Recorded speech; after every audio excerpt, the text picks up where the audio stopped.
छोटी सी डिवोशन देखेंगे।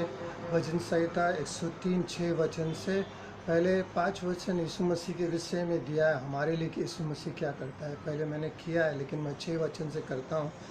यह सब किसी वो के लिए धर्म और न्याय का काम करता है। जो आदमी ओप्रेस्ड है उनके लिए धर्म और न्याय का काम करता है। जो सब चीज़ उनके खिलाफ है, उसने मूसा को अपनी गति और इजरायली पर अपना काम प्रकट किया। मूसा को व्यक्तिगत रूप से अपनी गति बता रहा था। वो मूसा परमेश्वर को अपने फेस टू फेस यानी देख रहा था, लेकिन इजरायली को अपना काम प्रकट कर रहा था, जैसे लाल नदी से लेके जाना और चट्टान से पानी लाना और उनके लिए कपड़े, वो सब करता था। लेकिन मूसा से व्यक्तिगत रूप से बात करता था, क्योंकि यहोवा दयालु है,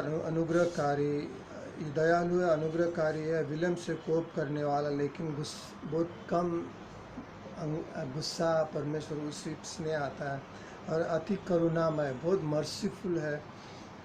वो सर्वदा वाद विवाद करता नहीं रहेगा हमारे साथ, और न उसका क्रोध सदा के लिए भड़का रहेगा। ऐसा नहीं कि परमेश्वर ने हमने एक गलती किया तो सदा के लिए उसका क्रोध रहता है, लेकिन वो अनुग्रहकारी है और करुणामय है। और 10 में लिखा है, उसने हमारे पापों के अनुसार हमसे व्यवहार नहीं किया।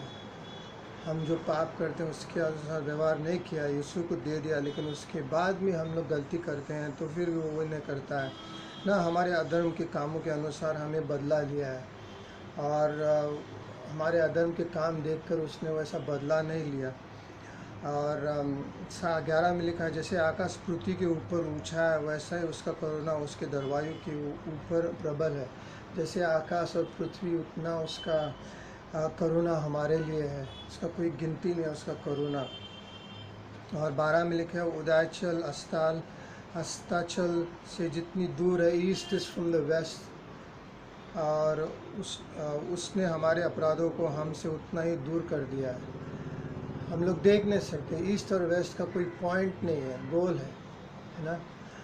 तो उसका कोई पॉइंट नहीं है, उस हम लोग देख भी नहीं सकते, हमारे खुद के पाप को नहीं देख सकते, दूसरे के पाप को नहीं देख सकते जो परमेश्वर ने क्षमा किया। हमारे चर्च में व्यक्तिगत रूप से हम लोग ऐसे नहीं कर सकते हैं, क्योंकि परमेश्वर जब क्षमा करता है पूरी तरह करता है।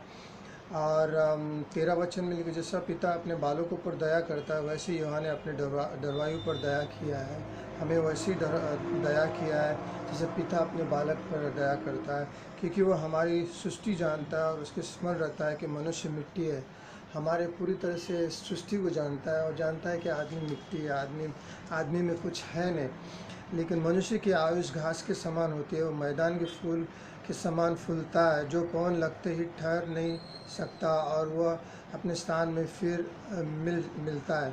मनुष्य का आयु क्या है? घास के समान है ना।